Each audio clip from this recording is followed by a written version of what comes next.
إن الحمد لله نحمده ونستعينه ونستغفره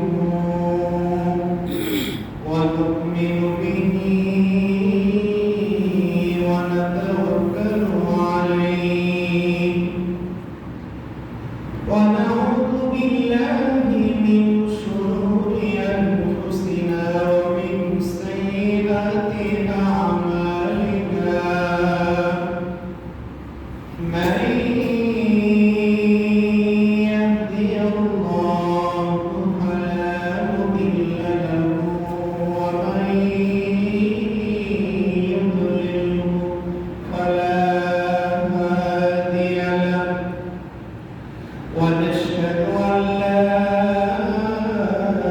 إله إلا الله وحده لا شريك له ونشهد أن سيدنا وسندنا وحبيبنا ومولانا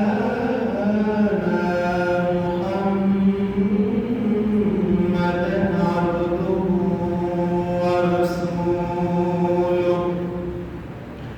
قال تعالى في كلامه المجيد وفي الفرقان الحميد أعوذ بالله من الشيطان الرجيم بسم الله الرحمن الرحيم يا أيها الذين آمنوا لا تقنطوا من رحمة الله وقال تعالى استغفروا ربكم إنه كان غفارا وقال تعالى إن الله وملائكته يصلون على النبي يا أيها الذين آمنوا صلوا عليه وسلموا تسليما আমরা সকলে দরুদ ইব্রাহিম اللهم صل على محمد وعلى آل محمد كما صليت على إبراهيم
জুমার দিন তার মহান হুকুম আদায় করার জন্য আমাদেরকে শরীরকে সুস্থ রেখে মসজিদে এনেছেন।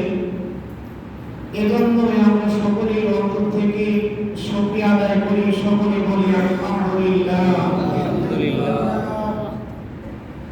আমি খুতবাতে দুটো আয়াত পড়ছি, এই দুটো আয়াতকে সামনে রেখে সংক্ষিপ্ত কিছু কথা বলবো। আল্লাহ রাব্বুল আলামিন আমাকে সঠিকভাবে আপনাদের সকলকে বোঝানোর তৌফিক দান করুন, সকলে বলি আমিন। আমি সহ আপনাদের সকলকে আমল করে মেনে চলার তৌফিক দান করুন, সকলে আমরা একবার বলি আমিন। দেখেন আল্লাহ রাব্বুল আলামিন আর রহমান, বড় দয়ালু। এরকম গুণাগুণ বৈশিষ্ট্য আল্লাহ রাব্বুল আলামিনের সিফাতি নাম হিসাবে 99টি নাম আল্লাহ রাব্বুল আলামিনের দিয়েছে। কখনো রহমান, কখনো গফফার, কখনো সত্তার। এরকম সমস্ত জিনিসেরই যে কয়টা নাম আছে, এক একটা নামের এক একটা গুণাগুণ বৈশিষ্ট্য, সর্বোপরি 99টার নামে আল্লাহ রাব্বুল আলামিনের গুণাগুণ বৈশিষ্ট্য দয়াবান হিসাবে পরিচিত। কিন্তু আল্লাহ রাব্বুল আলামিন কিয়ামতের দিবসে এই 99টা নাম আল্লাহ রাব্বুল আলামিনের থাকবে না। নাম থাকবে কহার, কঠিন রূপ ধারণ করবে। কিন্তু আল্লাহ রাব্বুল আলামিন সর্ব অবস্থায় দয়াবান। সেই লক্ষ্যে আল্লাহ রাব্বুল আলামিন কোরআনের ভিতর বান্দাকে বুঝাচ্ছেন, ইস্তাগফিরু রাব্বাকুম ইন্নাহু কানা গফফারা। বান্দা, তুমি আমার কাছে যদি একবার ভুল করো, ফিরে আসো, তোমাকে ক্ষমা করে দেব। আবার বুঝাচ্ছে, বান্দা তুমি 2 বার 3 বার 4 বার ভুল করেছো, তোমাকে আমি ক্ষমা করে দেব। এই আয়াতে আল্লাহ রাব্বুল আলামিন এমন বুঝাচ্ছেন যে বান্দা, এরকম ক্ষমা আমি তোমাকে করব, কিন্তু তোমার মা বাবার কাছে 1 বার 2 বার অন্যায় করো, 3 বারের মাথায় তোমাকে অন্যায় মেনে নেবে না, তোমাকে বরঞ্চ সন্তান হিসাবে পরিচয় দিতেও ঘৃণা বোধ করবে। এক পর্যায়ে তুমি যদি আবার এরকম কাজ করো, তোমাকে বাড়ি থেকে তাড়ায় দেবে। কিন্তু আল্লাহ রাব্বুল আলামিন বলতেছেন, বারবার বারবার তুমি যদি ভুল করো, গুনাহ করো, অনুতপ্ত হও, ফিরে আসো, তোমাকে আমি মাফ করে দেব। এবার আসুন আল্লাহ রাব্বুল আলামিন অপর আয়াতে বলতেছেন, ইয়া আইয়ুহাল্লাযীনা আমানু লা তাকনাতু মির রাহমাতিল্লাহ। আল্লাহ রাব্বুল আলামিন বান্দাকে ডেকে বলতেছেন, ও আমার ইমানদার মুত্তাকি বান্দারা, তুমি আমার রহমত থেকে নিরাশ হয়ো না। আমার রহমতের থেকে তুমি গুনাহ করেছো, রহমতের দিকে তাকায় ফিরে এসো। আমি আল্লাহর কদমে সেজদা দাও, আসমান বরাবর হাত তোলো, মাফ চাইতে দেরি, তোমাকে মাফ করতে দেরি হবে না। সকলে সুবহানাল্লাহ।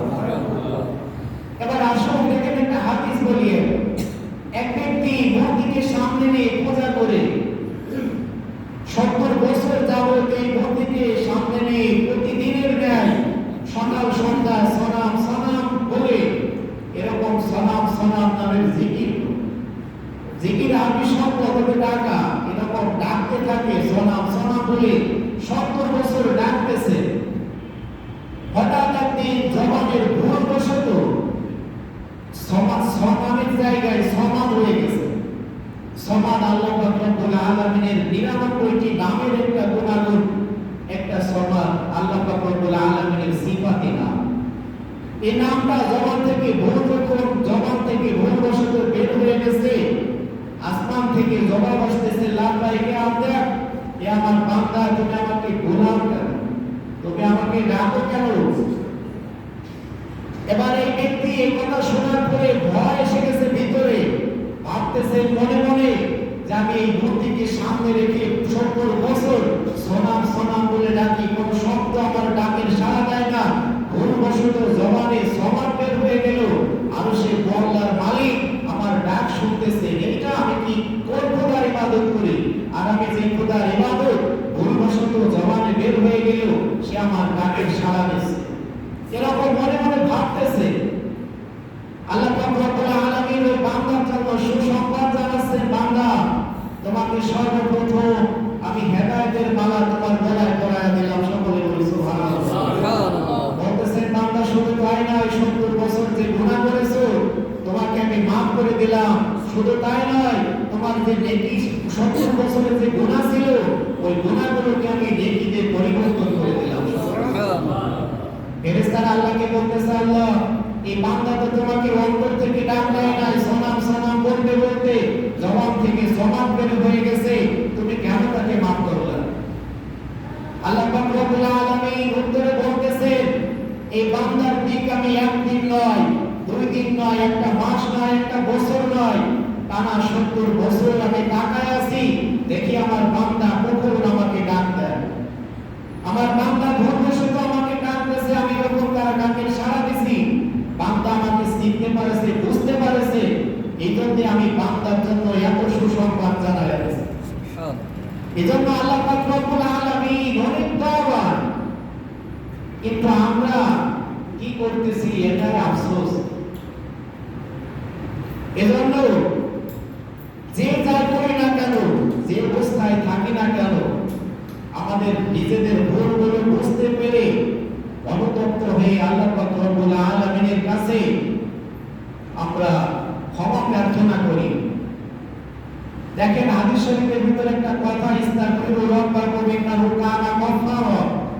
এই আয়াতের পরিপাটিতে একটা হাদিস আসছে যে হযরত ওমর ফারুক রাদিয়াল্লাহু তাআলা আনহু শাসনামলে এমন এক ব্যক্তি ছিল, সেই ব্যক্তিটা গায়ক ছিল, গান গেয়ে গেয়ে বেড়াইতো বিভিন্ন জায়গায়। ওমর ফারুক রাদিয়াল্লাহু তাআলা আনহু যেন জানতে না পারে তার ভয়ে বিভিন্ন জায়গায় গান গাইতো, আর কিছু টাকা, কিছু স্বর্ণমুদ্রা, কিছু জিনিস তাকে হাতিয়া দিত, সেটাতে তার জীবিকা নির্ভর করত। জীবন এইভাবে চালাচ্ছে। দীর্ঘদিন যাবার পরে এই কণ্ঠে আর সুর নাই। এনার গান এক সময় মানুষের ভালো লাগতো, এক সময় ওই গলার গানের আর সুর নাই, জবানে কথা হয় না, যা বের হয় তা মানুষ বোঝে না। তখন এই লোক আর গান গাইতে পারে না, মানুষ আর তাকে ভালোবাসে না, তাকে আর অর্থকরীদের সহযোগিতা করে না। এবার ব্যক্তি অসুস্থ হয়ে গেছে, চিকিৎসা করবে কোনো অর্থ নাই, নিজের খাবার খাইবে এরকম কোনো পুঁজি তার জমা নাই। গান গাইতে প্রতিদিন যা অর্থ হইতো এটাতে তার দিন নির্ভর করতো, জীবিকা নির্ভর করতো। এবার এই ব্যক্তি অনেকটা অসুস্থ নিয়ে জান্নাতুল বাকির কাছে যে বসে আছে, আর মনে মনে ভাবতেছে, আল্লাহ তুমি তো অন্তর্যামী, দুনিয়ার মানুষ আমার যখন সুর ছিল তখন আমাকে মূল্য দিত, এখন তো আমার কণ্ঠে জবানের আওয়াজ বের হয় না, এই কথা আমি কাকে বলবো? তোমাকে বলতেছে, আল্লাহ আমি খুব অসুস্থ, আমাকে সহযোগিতা করো, আমাকে সাহায্য করো, আমি খুব ক্ষুধার্ত, আমার রিজিকের ব্যবস্থা করো। এরকম বলতেছেন আল্লাহ রব্বুল আলামিন। এবার হযরত ওমর ফারুক রাদিয়াল্লাহু তাআলা আনহুর কাছে গায়বী মদত আসে, যে আমার এক বান্দা জান্নাতুল বাকির কাছে বসে দোয়া করতেছে, তুমি ওই ব্যক্তিকে সাহায্য করো। হযরত ওমর ফারুক রাদিয়াল্লাহু তাআলা আনহু সঙ্গে সঙ্গে ওই ব্যক্তির সাহায্য করার জন্য ওইখানে গেছে। যাওয়ার পরে সে মনে মনে চিন্তা করতেছে যে আমি এতদিন গান গাইছি, ওমর ফারুক রাদিয়াল্লাহু তাআলা আনহু জানে না আমি বেঁচে ছিলাম, হয়তো আজকে জানেছে, আমাকে হয়তো মারার জন্য আসছে। এই ব্যক্তি ভয় থেকে দৌড়াচ্ছে, ওমর ফারুক রাদিয়াল্লাহু তাআলা আনহু তার পাশ দৌড়, পিছনে পিছনে দৌড়াচ্ছে। দৌড়ানোর পরে বলতেছে, বাবা আপনি দৌড়ান না, আপনাকে সাহায্য করার জন্য আমি আসছি। বলতেছে, আপনাকে কে পাঠাইছে আমাকে সাহায্য করার জন্য, আর আপনি এবার কিভাবে জানলেন? বলতেছেন, আপনি কিছুক্ষণ আগে মনের ভাব, মনের আবেগ যার কাছে প্রকাশ করেছিলেন, সেই আল্লাহ পাক রব্বুল আলামিন আমাকে পাঠাইছে। এবার এই ব্যক্তি আসমান বরাবর দু চোখ দিয়ে তাকায়া দুফোঁটা চোখের পানি টপটপ করে পড়তেছে, আর মনে মনে ভাবতেছে আর কান্না করতেছে যে আল্লাহ, দুনিয়াতে যখন আমার কণ্ঠ ছিল তখন তোমাকে আমি চিনতে পারি নাই, আমার যখন শক্তি ছিল, মেধা ছিল, বুদ্ধি ছিল, তোমাকে আমি চিনতে পারি নাই। এক পর্যায়ে আমার দুনিয়ায় সমস্ত মানব যখন আমার কণ্ঠ মাধ্যমে আমি এখন অসহায় হয়ে গেছি, ক্ষুধার যন্ত্রণায়, অসুস্থতার যন্ত্রণায় তোমার কাছে আমার বিপদে পড়ে আমার নিজের প্রয়োজনে সাহায্য চাইছি, কিন্তু তুমি সেই রাগটা তোমার অন্তরে রাখো না। তুমি আমাকে সাহায্য করার জন্য তুমি ওমর ফারুক রাদিয়াল্লাহু তাআলা আনহুকে পাঠাইছো। তুমি কত দয়াবান। এভাবে কান্না করতে করতে এক পর্যায়ে কালিমার মন্ত্র পড়ে মারা গেছে। এই ব্যক্তিও সময় পাইছেন, তার সঠিক বোঝ অন্তরে ধারণ করেছেন, রহমত এবং মেহেরবান পাইছেন। আল্লাহ রব্বুল আলামিন এই ব্যক্তিকেও সাহাবে کرامদের মাধ্যমে সুন্দর বস্ত্র, সুন্দর জানাজা দিয়ে দাফন কাফন করেছেন। এজন্য সর্বোপরি যে যাই করি না কেন, যে অবস্থায় থাকি না কেন, অন্তরে বোঝ দরকার। এজন্য আল্লাহ রব্বুল আলামিন বলেন, ইয়া আইয়ুহাল্লাযীনা আমানু লা তাকনাতু মির রাহমাতিল্লাহ। বান্দা তুমি জেনে গুনাহ করেছো, না জেনে গুনাহ করেছো, বুঝে করেছো, না বুঝে করেছো, সর্ব অবস্থায় বান্দা তুমি গুনাহ করেছো, কিন্তু বান্দা আমি বড় রহমান, আমি দয়ালু, তুমি আমার কদমে সিজদা দাও, আসমান বরাবর হাত তোলো, তুমি মাফ চাইতে দেরি, আমি আল্লাহ পাক রব্বুল আলামিন তোমাকে মাফ করতে দেরি করব না। কিন্তু বান্দা তুমি আমার রহমত থেকে যদি নিরাশ হয়ে যাও, বান্দা তুমি আমার রহমত থেকে যদি নিরাশ হয়ে যাও, তোমার কবর করিয়া যাবে, তুমি আমার কাছে কান্না করবা, কান্না করতে করতে চোখে রক্ত বের হবে, তখন তোমার দিকে আমি ফিরাইয়া তাকাবো না। সকলে বলে আলহামদুলিল্লাহ। হাদিস শরীফের ভিতর আসেন, জামানার নবী মুসা আলাইহিস সালামের জামানায় অনেক দিন যাবত বৃষ্টি হয় না।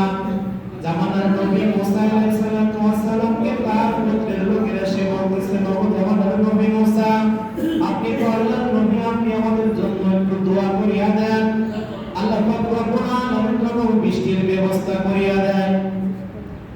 জামানার নবী মুসা আল্লাহ পাক রব্বুল আলামিন এর কাছে তার গোত্রের লোকদেরকে নিয়ে দোয়া করতে লাগলো। দোয়া করার পরে এক সপ্তাহ হয়ে গেল, বৃষ্টির কোনো ব্যবস্থা হইল না। আবার গোত্রের লোকেরা এসে জামানার নবী মুসাকে ডাকতে বলল, জামানার নবী মুসা, আপনি তো আল্লাহর নবী, কই দোয়া করলেন, এক সপ্তাহ তো হয়ে গেল, কই বৃষ্টির ব্যবস্থা তো হলো না। এবার আল্লাহ রব্বুল আলামিনের কাছে জামানার নবী মুসা জানতে চাইল, আল্লাহ অনেক দিন যাবত বৃষ্টি দাও না, আবার আমি তোমার কাছে আমার গোত্রের লোকদেরকে নিয়ে দোয়া করলাম, তারপরেও তুমি বৃষ্টির ব্যবস্থা করলা না। কি এমন অপরাধ, কি এমন কারণ, যে কারণে তুমি বৃষ্টি বন্ধ করিয়া রাখছো? আল্লাহ রব্বুল আলামিন জামানার নবী মুসাকে জানায়া দেয় যে তোমার গোত্রে এমন একটা ব্যক্তি আছে, যে ব্যক্তি এমন কোনো গুনাহ নাই যে ব্যক্তি করে নাই। এই ব্যক্তির যে অবস্থায় থাকো না কেন, সর্ব অবস্থায় সর্বদা সদা গুনাহ করেছে। এই ব্যক্তির জন্য রাগান্বিত হয়ে আমি আল্লাহ পাক রব্বুল আলামিন গোত্রের সকলের জন্য বৃষ্টি বন্ধ করিয়া রাখছি। জামানার নবী মুসা আল্লাহকে বলতেছেন, আল্লাহ তাহলে সমাধানের পথ কি? আল্লাহ পাক রব্বুল আলামিন জামানার নবী মুসাকে ডাকতে বলতেছেন, জামানার নবী মুসা, ওই গোত্রে তুমি ঘোষণা দিয়ে দাও, কে এমন আছো, এমন কোনো গুনাহ নাই যে তুমি করো নাই, তোমার অন্তরের গুনাহ খবর তুমি রাখো, তোমার জন্য বৃষ্টি বন্ধ করিয়া রাখছি, আমরা সকলেই বিপদে আছি, তুমি এই গোত্র থেকে বের হয়ে যাও। এরকম ঘোষণা আল্লাহর নবী দিয়ে দিয়েছেন। দেওয়ার পরে যে ব্যক্তি গুনাহগার, সেই ব্যক্তি মনে মনে চিন্তা করতেছে, আল্লাহ কত গুনাহ তো আমি করলাম, তুমি চাইলে আমাকে গুনাহ মানুষের সামনে প্রকাশ করে দিতে পারতে, আমি কত মানুষের জিনিস নষ্ট করেছি, তুমি চাইলে আমাকে ধরা দিতে পারতা, তুমি চাইলে আমাকে মানুষের সামনে বেইজ্জতি করতে পারতা, কত রকম গুনাহ কত ভাবে করলাম, তুমি কই আমার সম্মানটা নষ্ট করলে না। কিন্তু আমি আল্লাহ রব্বুল আলামিন এইভাবে এই ব্যক্তি ভাবতেছেন, আর মনে মনে ভাবতেছেন, আল্লাহ এই গোত্র থেকে যদি বের হয়ে যায়, মানুষ আমাকে চিনে ফেলবে, যখন আমি গুনাহ করলাম তখন তুমি আমাকে মানুষের সামনে বেইজ্জতি করলা না, আর এত মানুষের সামনে যদি এই গোত্র থেকে আমি বের হয়ে যাই, তাহলে আমাকে সবাই চিনে ফেলবে, তুমি আমার সম্মানটা নষ্ট করিও না। আল্লাহ যখন আমি গুনাহ করেছি তখন তোমার পরিচয় পাইনি, না জেনে বুঝে গুনাহ করেছি, কিন্তু এখন ভাবতেছি তুমি আমাকে চাইলে বেইজ্জতি করতে পারতে, সম্মান নষ্ট করতে পারতে, তুমি করো নাই। আল্লাহ পাক রব্বুল আলামিন তোমাকে আমি ওই অবস্থায় চিনি নাই, এখন তোমাকে আমি চিনতে পারছি। তুমি বড় দয়ালু, তুমি মহান। অতুযিল্লু মান তাশা ওয়া তুযিল্লু মান তাশা বিয়াদিকাল খায়র। আল্লাহ পাক রব্বুল আলামিন তুমি ইজ্জতের মালিক, তুমি সম্মানের মালিক, সমস্ত কিছুর মালিক তুমি আল্লাহ। তোমার কাছে আমি আরজি জানাই, তুমি আমাকে ক্ষমা করিয়া দাও। জীবনের জিন্দেগিতে আর বাকি জীবনে যতদিন হায়াত পাই, এই হায়াতের জিন্দেগিতে আমি আর কোনো ভুল করবো না, কোনো গুনাহ করবো না। এই কথা বলতে বলতে আল্লাহ পাক রব্বুল আলামিনের কাছে কান্না করতেছেন আর এরকম দোয়া করতেছেন। হঠাৎ আসমান থেকে বৃষ্টির ব্যবস্থা হয়ে গেছে, জমিনে বৃষ্টি পড়তেছে। এবার জামানার নবী মুসা দেখতেছেন এই গোত্র যত লোক ছিল সব আমার সামনে উপস্থিত, একটা ব্যক্তি ওই গোত্র থেকে বের হয়ে যায়। কিন্তু আল্লাহ পাক রব্বুল আলামিন কিছু সময় আগে তো ঘোষণা দিয়ে দিল যে এই গোত্রে এমন একটা ব্যক্তি আছে যে এমন কোনো গুনাহ নাই যে ব্যক্তি করে নাই, এই গোত্র থেকে তাকে বের করে দাও, আমি বৃষ্টির ব্যবস্থা করে দেব। ওই আমি গোত্রে ঘোষণা দিলাম, একটা ব্যক্তি বের হবে না। আল্লাহ পাক রব্বুল আলামিন আবার বৃষ্টির ব্যবস্থা কেন করলো? আল্লাহ পাককে ডাকতে বলতেছে, আল্লাহ তুমি আবার বৃষ্টির ব্যবস্থা কেন করলা? গোত্র থেকে তো কোনো মানুষ আমার সামনে বের হয়ে যায় নাই। তখন আল্লাহ পাক রব্বুল আলামিন জবাব দিয়ে বলতেছেন, ওই ব্যক্তি কিছুক্ষণ আগে আমার গুনাহগার ছিল, ওই ব্যক্তি আমার কাছে খাঁটি মনে দিল দিয়ে তওবা করেছে, তার তওবা কান্নাকাটি আমার পছন্দ হয়েছে, এই জন্য আমি বৃষ্টির ব্যবস্থা করে দিয়েছি। সকলে বলি সুবহানাল্লাহ। এবার জামানার নবী মুসা আল্লাহকে ডাকে বলতেছে, আল্লাহ ওই ব্যক্তিকে আমি একটু দেখতে চাই। আল্লাহ পাক রব্বুল আলামিন ডাকতে বলতেছেন, বান্দা বান্দা ছিল আমার বড় গুনাহগার, কিছুক্ষণ আগে ছিল আমার নাফরমান দুশমন। আমি চাইলে যখন সে গুনাহ করত তাকে বেইজ্জতি করতে পারতাম। তোমার সামনে যখন এই কথা ঘোষণা দিয়েছি, গোত্র থেকে বের না হওয়া পর্যন্ত বৃষ্টির ব্যবস্থা আমি করতাম না। আমি চাইলেও বৃষ্টি বন্ধ করিয়া রাখতে পারতাম, কিন্তু ওই অবস্থায় আমি তাকে 2-3 বার বিপদের, 1000 বার বিপদের সময় আমি তার সাপোর্ট দিয়েছি, তার সম্মান আমি হেফাজত করেছি। ওই বান্দা যখন আমার নাফরমান ছিল, দুশমন ছিল, তার সম্মান আমি বাঁচায় রাখছি। কিন্তু তওবা করে বান্দা যখন খাঁটি মুমিন আমার বন্ধু হয়ে গেছে, এখন আমি তার সম্মান কিভাবে নষ্ট করব? যখন তোমাকে তার পরিচয় দেব, তুমি চিনবা যে এই ব্যক্তি কিছুক্ষণ আগে ছিল গুনাহগার। এজন্য আল্লাহ পাক রব্বুল আলামিন বলতেছেন, বান্দা ইয়া আইয়ুহাল্লাযীনা আমানু লা তাকনাতু মিন রাহমাতিল্লাহ। বান্দা তুমি জেনে গুনাহ করেছো, না জেনে গুনাহ করেছো, বুঝে করেছো, না বুঝে করেছো, সর্ব অবস্থায় বান্দা তুমি গুনাহ করেছো, অন্তরকে বোঝাও আর আমার কদমে সিজদা দাও, আসমান বরাবর হাত তুলে ক্ষমা চাও, আমি তোমাকে ক্ষমা করিয়া দেব। কিন্তু এরকম বোঝ আমাদের অন্তরে থাকতে হবে। হায়াতকে সামনে রেখে কিন্তু হায়াত করিয়া গেলে এরকম খেয়াল যদি আমরা অন্তরে করি, কিন্তু আমাদের হায়াতের সীমা যদি শেষ হয়ে যায়, গুনাহ করতে করতে যদি অন্তরটা কালো হয়ে যায়, এরকম সঠিক সুন্দর বোঝ আমার আপনার অন্তরে আসবে না। এজন্য সংক্ষিপ্ত একটা কথা বলি, দেখেন হায়াতের কত মূল্য, আপনার দাম কত সময় পর্যন্ত। আপনি আপনার ঘরের কাজের জন্য ঘর থেকে বাইরে হয়ে যাবেন, সারা দিন কাজকর্ম করেছেন, সন্ধ্যার সময় আপনি ঘুরে ফিরে আসছেন।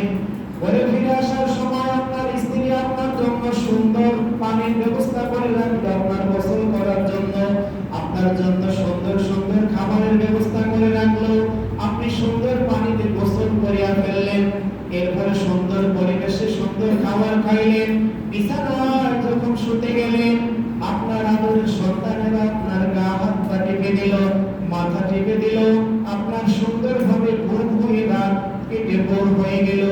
ঠিক আবার আপনি দিনের কাজের জন্য, ঘরের কাজের জন্য ঘর থেকে বের হয়ে গেছেন, এবার কাজ করতে করতে দুপুর বেলায় আপনি মারা গেছেন। এবার আপনার গ্রামে যখন খবর আসবে, মসজিদের মাইকে এলান হবে আপনি দুনিয়াতে আর নাই, এই স্ত্রী আপনার জন্য সুন্দর পানির ব্যবস্থা কোনোদিন করে রাখবে না। এই স্ত্রী আপনার জন্য সুন্দর খাবারের ব্যবস্থা করে রাখবে না, এই সন্তানেরা আপনার মাথা আর টিপে দেবে না, ওই বিছানায় আপনার আর কোনো ঠাঁই হবে না, আপনার ঠিকানা হবে বাড়ির উঠানের এক কোনায়। এবার আপনাকে বাড়ি নিয়ে আসার পরে আপনার এই ঘরে আর ঠাঁই হবে না, আপনাকে সুন্দরভাবে গোসল করাবে, বরই পাতা গরম জল দিয়ে আপনাকে গোসল করাবে। এবার আপনাকে সুন্দরভাবে কাটনাইবে, যখন আপনাকে মাথায় একটা বান্ধন দেবে। অনেক বুদ্ধি ছিল, সমস্ত বুদ্ধি আপনি কাজে লাগাইছেন, কিন্তু দুনিয়া ছেড়ে যেতে হবে এই বুঝটা আপনার মাথায় এসেছে, কিন্তু কাজে লাগান নাই। ওই মাথায় যখন বান্ধা পড়ে যাবে আর দুনিয়াতে কোনো বুদ্ধি দিয়ে কোনো কাজ হবে না। যখন আপনার মাথায় বান্ধন পড়ে যাবে, দুনিয়ায় মাথার বলে অনেক রকম কাজ করেছেন, অনেক শক্তি দেখাইছেন, ওই মাথায় যখন বান্ধা পড়ে যাবে আর দুনিয়াতে চাইলেও আর ফিরে আসতে পারবেন না। পায়ে যখন বান্ধন পড়ে যাবে, দুনিয়াতে আর চাইলেও আর আসতে পারবেন না। এটি কত গুনাহ করেছেন, কিন্তু আল্লাহ পাক রব্বুল আলামিন আপনাকে কেন দুনিয়াতে পাঠাইছেন এটা ভুলে গিয়ে দুনিয়ার পিছনে পা দিয়ে হাঁটেছেন। যখন পায়ের বান্ধন পড়ে যাবে দুনিয়াতে আর একটা সেকেন্ডের জন্য আমি আর আপনি আসতে পারবো না। এরকম বান্ধনের পরে এই বাড়ি থেকে শেষ বিদায় দিয়ে আপনাকে কবরে নিয়ে যাবে। আপনি মনে করবেন যারা আমার সাথে যাচ্ছে সব মনে হয় আমার আপনজন আমার সাথে যাবে। কবরের কাছে জানাজার ময়দানে জানাজা শেষ হবে, তখন থেকে আপনার লক্ষ্য মা ধরবে, এক এক করে লোক আস্তে আস্তে আপনার থেকে সরে যাবে, কবরের কাছে নিয়ে যাবে। কেউ এক মুষ্টি মাটিতে দোয়া করা পর্যন্ত অপেক্ষা করবে না, দোয়া না করে কেউ বিদায় নিয়ে চলে যাবে।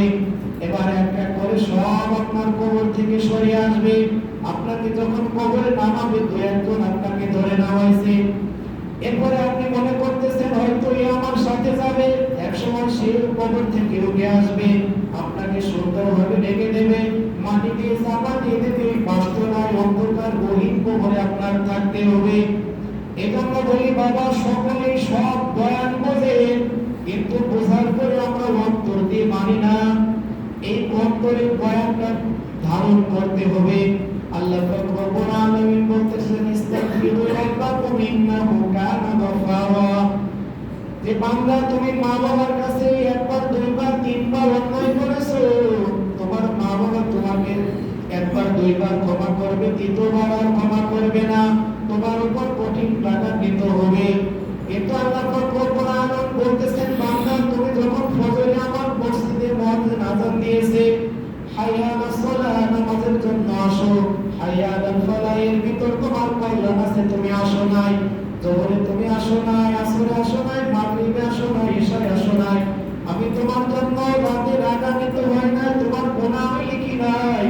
রাত ভর তোমার জন্য অপেক্ষা করেছি, দেখি আমার বান্দা বুঝতে পারে কিনা, আমার বান্দা দেখি ফিরে আসে কিনা। কিন্তু বান্দা তুমি যখন ফিরলা না, এরকম করতে করতে তুমি আমার জিন্দেগিতে যত হায়াত দিছি সব তুমি কাটায়া দিলা।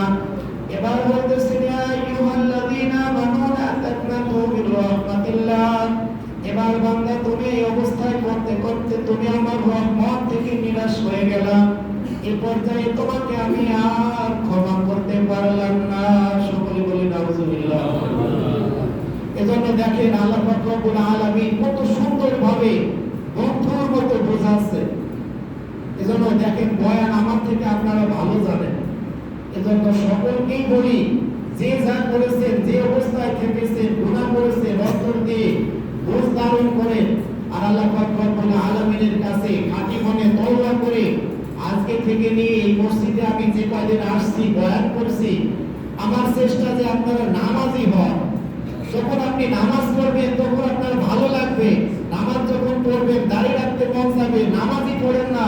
কিন্তু আপনাকে আমি বিভিন্ন বিষয় নিয়ে সুদ, হারাম, হালাল এরকম অনেক বিষয় নিয়ে বোঝাইলাম, বর্তমান প্রেক্ষাপট নিয়ে, ফেসবুক নিয়ে, ইউটিউব নিয়ে বোঝাইলাম। এই বোঝগুলো আমার আপনার কোনো কাজে আসবে না। আপনি যদি নামাজ পড়েন, আপনি এমনি এমনি সব কিছু পরিবর্তন হয়ে যাবে। এজন্য বাবা দেখেন, নামাজ দিন রাত 24 ঘন্টা 23 ঘন্টা আপনি আপনার রাস্তায় ব্যয় করেন, 1 ঘন্টা সময় লাগে নামাজ পড়তে। যে অবস্থায় থাকি, যত ভুল করি আর যাই করি না কেন, দুইটা আয়াত বললাম, আল্লাহ পাক রব্বুল আলামিন এত সুন্দরভাবে কোরআনের ভিতর বোঝাচ্ছে, ওলামা ইকরামদেরকে বোঝাচ্ছে, এরপরও যদি না বুঝি তা আমার আপনার মতো কপাল খোলা দুনিয়ার জমিনে আর কেউ থাকতে পারে না। এজন্য এই বোধ যদি অন্তরে ধারণ থাকে, অন্তরে বুঝে আসে থাকে, অন্তরে ধারণ করি, আজকে থেকে নিয়ত করি যারা 5 ওয়াক্ত নামাজ পড়ি না, অন্তর দিয়ে নিয়ত করি যে আজকে থেকে আর 5 ওয়াক্ত নামাজ আমরা ছাড়বো না। আমরা একটু আল্লাহকে হাত উঠায় বলি ইনশাআল্লাহ আজকে থেকে আল্লাহ সকলকে তৌফিক দান করুক, সকলে বলি আমিন। একটা বিষয়ে আমল দেব যে আমরা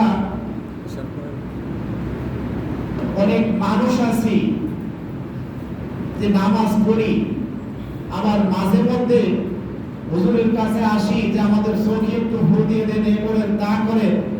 দুইটা আমল দেব, যারা নামাজ পড়ে আল্লাহর একটা সিফাতি নামের গুণাগুণ বৈশিষ্ট্য বললাম যে একজন হিন্দু সে মূর্তিকে সামনে নিয়ে সনাম সনাম বলে ভুলবশত সমাপ বের হয়ে গেছে, আল্লাহ পাক রব্বুল আলামিন তাকে মাফ করে দিয়েছে, হেদায়েতের মালা তার গলায় পরায় দিয়েছে, তার গুনাহগুলো নেকিতে পরিবর্তন করে দিয়েছে। এজন্য একটা আমল দিই, 5 ওয়াক্ত নামাজ যারা পড়ি, আল্লাহ পাক রব্বুল আলামিনের একটা সিফাতি নাম ইয়া বারিউ, ইয়া বারিউ, সকলে একবার পড়ে মুখস্থ করি ইয়া বারিউ।